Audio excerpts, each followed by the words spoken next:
In this kayak fishing trip, I catch several pogies, also known as menhaden or bunker, and I use them as bait fish for striped bass. And I also catch some underwater footage of the school too.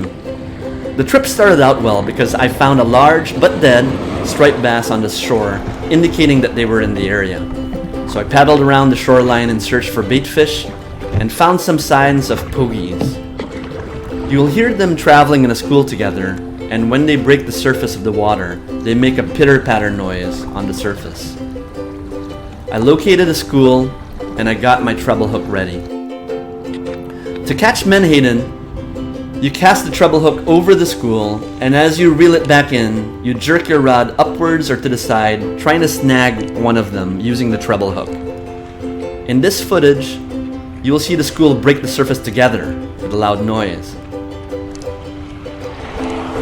But usually the pitter-patter is more spread out than that. It's usually a couple splashes here and there. The water's black.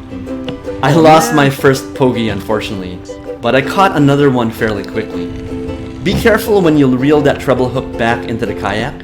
It could come out of the water flying, with or without a fish, and you could snag yourself accidentally. It's pretty dangerous. That treble hook's heavy and sharp. As soon as I catch one, I attach a hook to its dorsal fin and use it as live bait for stripers that might be in the area feeding on the school. Catch some bait fish today. While that bait is in the water, I continue to snag a few more pogies to use as bait fish to freeze for my next kayak fishing trip. You'll learn to identify the sounds of pogies breaking the surface of the water. I can see the... They travel in a school, so you'll see several splashes happening together. It sounds like a little pitter-patter, and you'll hear that pitter-patter as I bring the fish in when I reel them in.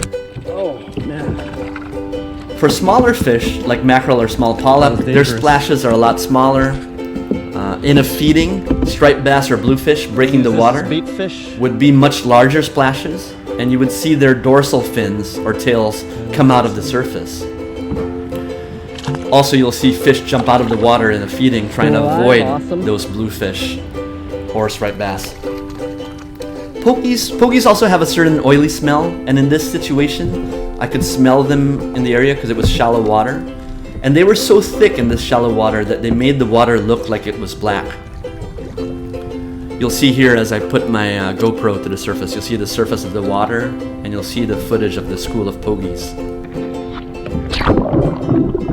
These pogies are also called menhaden or bunker. They travel together as a school of fish, and they are filter feeders, eating plankton with open mouths as they swim through the water. That's why you cannot catch menhaden with a sabiki rig, which is used to catch mackerel, because they feed on plankton, which is much smaller than those hooks, and they will not bite on a sabiki. You have to find a school and snag them with a treble hook, like I showed you. These bait fish are huge. If I do catch a striped bass, it's going to be big, hopefully a keeper. And while my bait fish continues to swim in the water, I keep on catching more bunker. Unfortunately on this trip, I did not catch any striped bass, but it was still a fun trip. I caught several pogies and brought them home to freeze them as bait for future kayak fishing trips. There's that pitter-patter as I bring in these pogies. I hope you liked this video. If you did, please click like, comment, or subscribe. I have other kayak fishing videos on my fishing playlist. Thanks for watching and have a great day.